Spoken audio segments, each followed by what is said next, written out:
Hi everyone, I'm Lionel Fuentes, lead engine programmer here at Asobo Studio. We are developing the next generation of Microsoft Flight Simulator.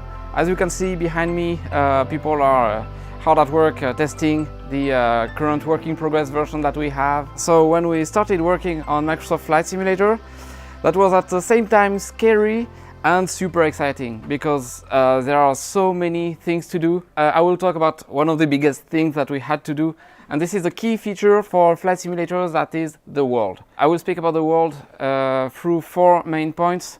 I will speak about the data sources, the augmentations from those data sources that we could compute on Azure, more on this later. A little bit about the impact on bandwidth, and then some procedural generation techniques that we developed. So the world, our planet, is really beautiful. It is full of natural wonders, from Ayers Rock to the Himalayan mountains, to also man-made features like the Statue of Liberty, Mont Saint-Michel, the Tour Eiffel. So we wanted to get all of those features in the simulator for you to enjoy. So when we started doing this, we realized how much the world is big. The world is really big. And to the point that we even had to change the internal way we represent a 3D point in space in our engine, like from single precision floating point to double precision floating point, because we couldn't handle that big of a world.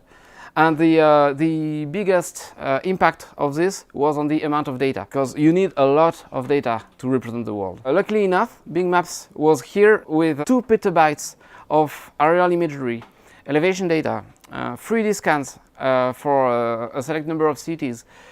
So all of this data were there sitting ready for us to stream in the simulator. This allowed us to get all the airports in the world, which we estimate to more than 40,000, to get all the cities across the world, which we estimate to more than 2 million, to get all the roads in the world, to get all the mountains in the world. Basically, the entire world is there available for you to fly. Not only do you have the entire world, but it also matches the real world.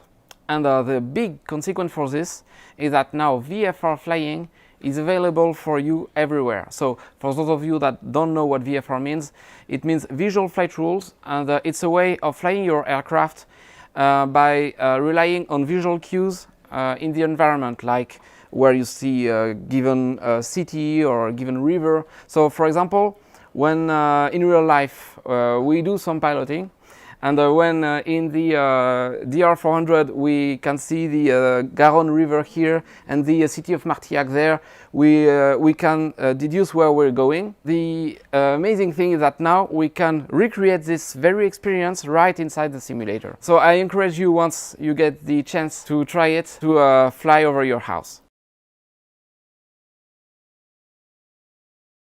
So we got all those data, but then we needed really more data than that. The reason we needed those data is because we still didn't know where to place trees.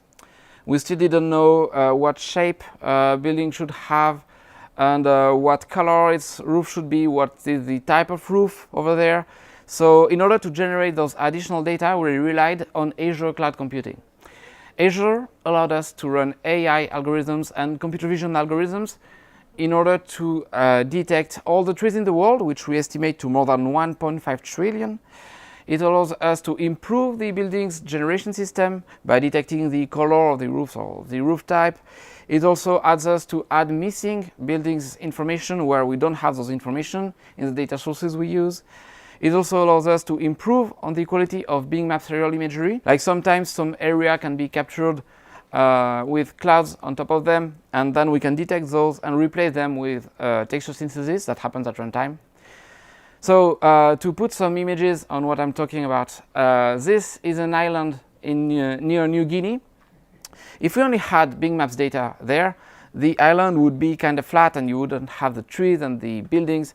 So thanks to the detection that we could run on Azure, we know where to place trees, we know where to place buildings, we know what the buildings should look like, and this allows us to create a much more believable and precise / accurate representation of the Earth.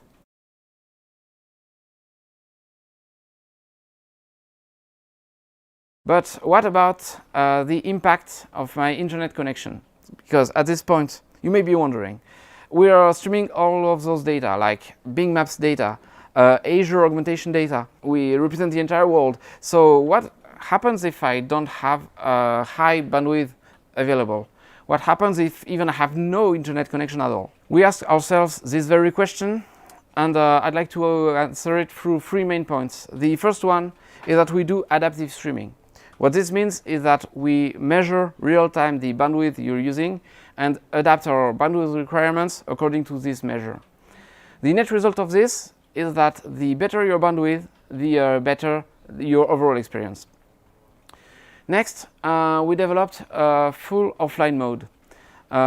So this is for the extreme case where you have zero available bandwidth. We synthesize the ground textures, and we also still have all the buildings data and all the water data, and for some regions also the trees data. So the result of this is that we still have a world where VFR flying is possible. It gives us a reasonably accurate representation of the world. And the third point is that we can pre-cache arbitrary regions of the world.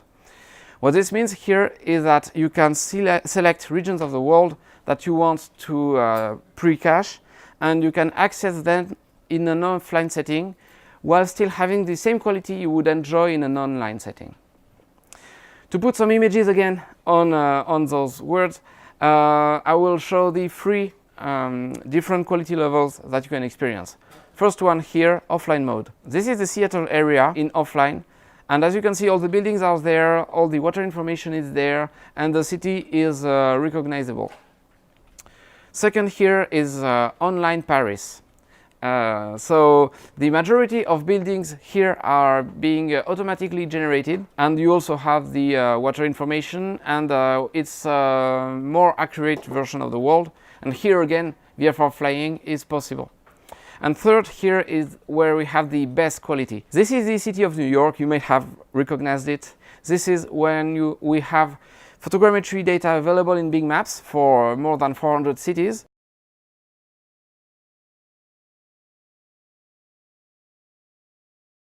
But now, how about the fine details? Because it is impossible to accurately capture all the very fine details of the world.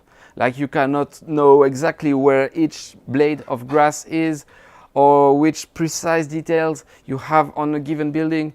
So in order to add this level of precision to Microsoft Flight Simulator, we relied on procedural generation. We are adding ground details for dirt, grass, and asphalt. We generate grass blades, actual 3D geometric grass blades. We display millions of them on screen. We also add water shading, up to the point that we even have the water affected by the wind, which creates waves on the water.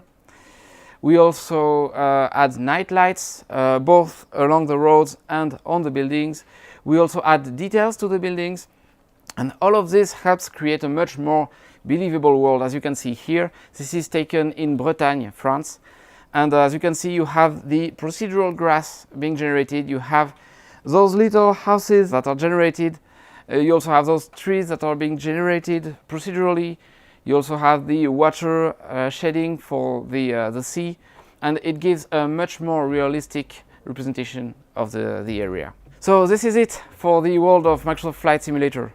We hope you really enjoy it as much as we do. Thank you very much. All right.